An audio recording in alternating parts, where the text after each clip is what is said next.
ini ya, orang yang benar-benar Jawa ini. Kebenaran apa yang kamu miliki? Ya jawab baik. Hidup tidak berkompetisi untuk berebut kebenaran. Ya, karena apa? Perjalanan hidup ini belajar dari ketidaktahuan dan kesalahan-kesalahan yang pernah kita lakukan.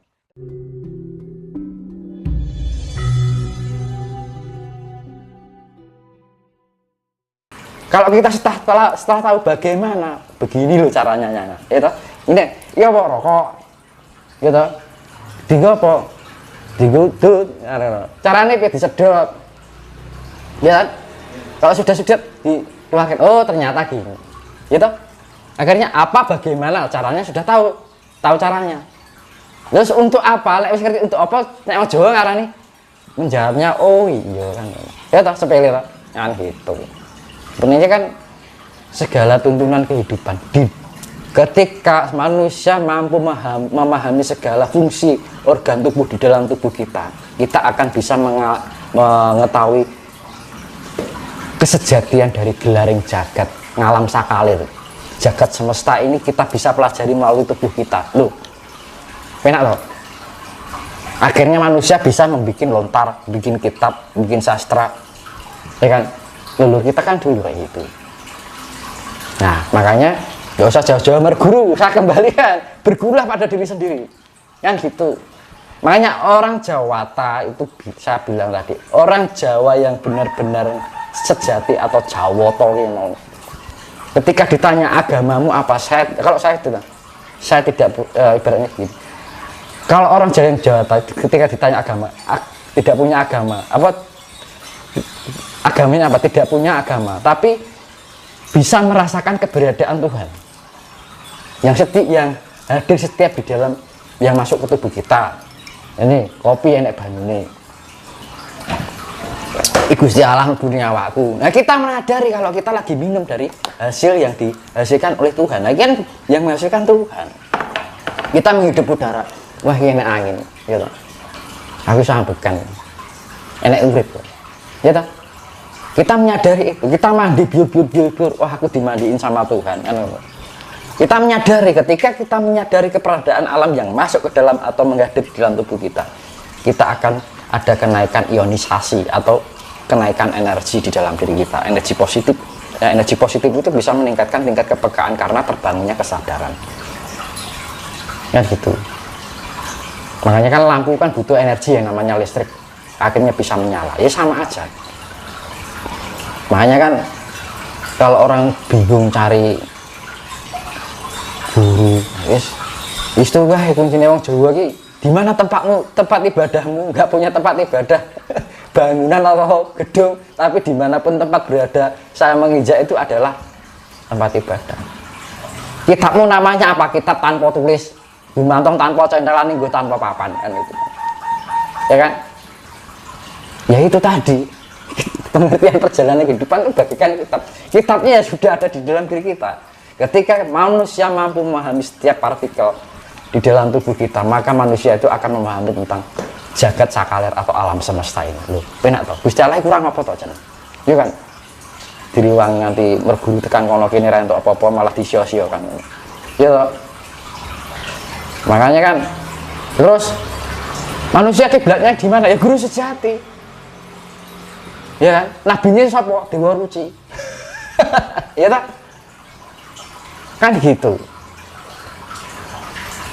Kitabnya apa? Kitab tanpa tulis, nggo gumantong tanpa centelan, nggo tanpa papan. Kebenaran apa yang kamu miliki? Ketika orang Jawa ditanya, hidup tidak berkompetisi untuk mencari berebut kebenaran dan mencari kebenaran, tapi hidup itu berusaha untuk mencari ketidaktahuan itu, belajar dari ketidaktahuan dan kesalahan.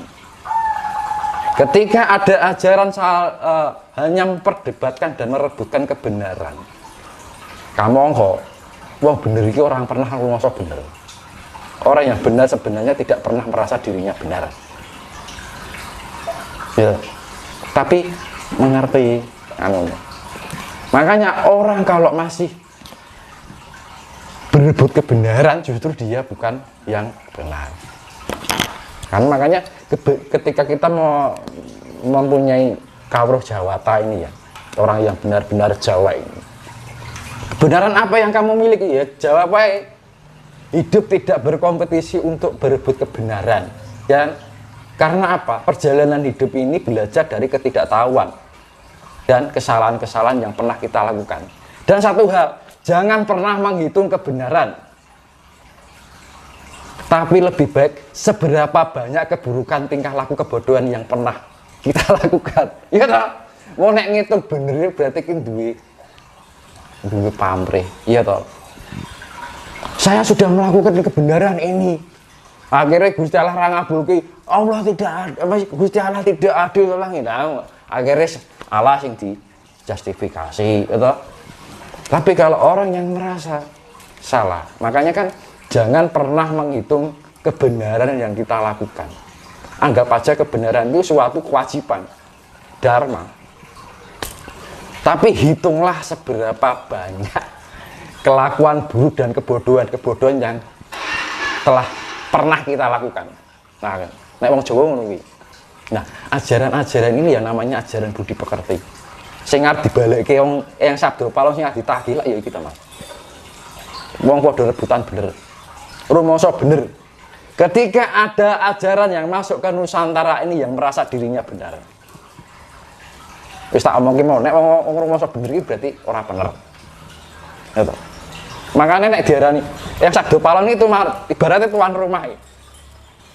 Iki jane sing di rumah sapa, sing rumoso bener sapa kan. Nek wong gandeng yang sabdo palon itu gudangnya kabar, dia hanya geleng-geleng. Wong kok ora ndek rasa pangrasa. Cuman begitu aja. Tetapi ketika pada saat dunia ini sudah mencapai yang namanya merasa berebut kebenaran, akhirnya merasa diri benar itu tadi, akhirnya diarani yang sabdo palon lagi janji lak sing ditagih kuwi to, Mas. Wong-wong sing ngono kuwi lho, lagi cara tekone kuwi wis ora apik. Ya to. Nganggep wong Jawa iki kleru.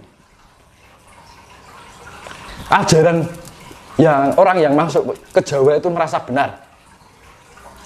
Kamu kan emang benar-benar orang yang benar-benar benar itu tidak pernah merasa dirinya benar. Tapi yang itu malah berarti orang diajari untuk menghitung kebenaran, ya Mas. Tapi caranya wis ngono wis kleru. Nah, kita harus menggunakan nalar kan. Jangan pernah menghitung seberapa banyak kebenaran yang kita lakukan, tapi kita menghitung seberapa banyak tingkah laku kesalahan dan kebodohan yang pernah kita lakukan.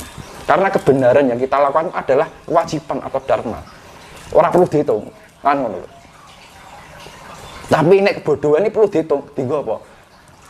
Tadi memperbaiki diri. Kan gitu. Nah, itu adalah yang saya ceritakan ini kisah nyata, bukan legenda. Itu Mas. HUT Mojopahit jatuh pada hari Sabtu Pahing, ya kan? 12 November 2022. Sabtu Pahing karo 18 to, 9 karo 9, 9 karo 9, 18 ta. Nah itu tanggal 21 jatuh pasaran Jawanya apa?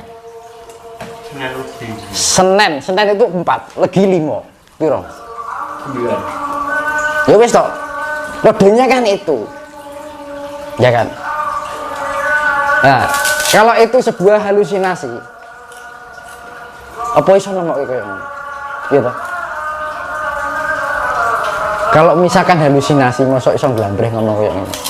Ya toh. Memang iso digawe, omongan iso dituku, ya bisa.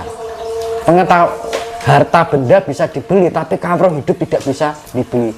Dibelinya dengan apa? Laku. Kan ngono.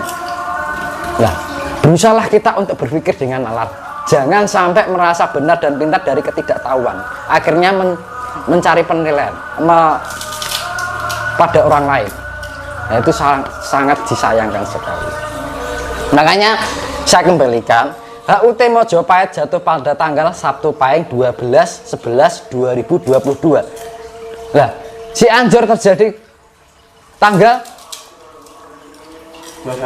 21/11/2022. Lah, 12 sama 21 memang angka dibalik kan.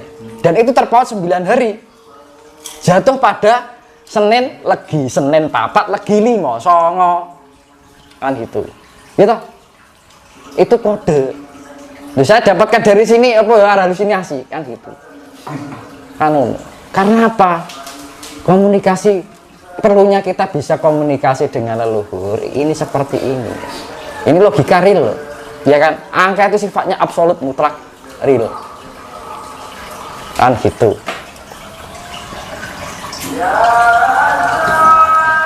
Kemudian ada kode angka 9 lagi di tahun 2023, yaitu tanggal 1 bulan 1 2023 ya kan. 2023 itu kalau dijumlah 2 tambah 2 tambah 3 sama dengan 7 ya. Karena tanggal 1 dan bulan 1 itu adalah 2, maka 7 ditambah 2 adalah 9. Ya wes toh, itu kode semesta seperti itu. Karena itu angka 9 itu angka numerik, angka tunggal dari angka numerik apa mitologi angka tunggal. 9 itu suatu angka penutup juga angka pembuka sesuatu hal yang baru gitu loh. Jadi kode 9 itu angka yang kembali ke 1 lagi ya kan. Kan 10 kan 1 0 kembali ke 1 lagi. Makanya angka 9 itu adalah angka penutup untuk mengawali hal yang baru. Makanya dari HUT Sabtu Pahing 9, 12 sama 21 angka dibalik ya kan. Sama-sama 11 2023. 11 2023 dijumlah berapa Mas? 11 2022 kan 8 ya kan. 21 11 angka 11 itu nek ning Cina iki artinya ngono kae. Tidak perlu tak jelaskan, ini kan ada wedi ya kan. Nah makanya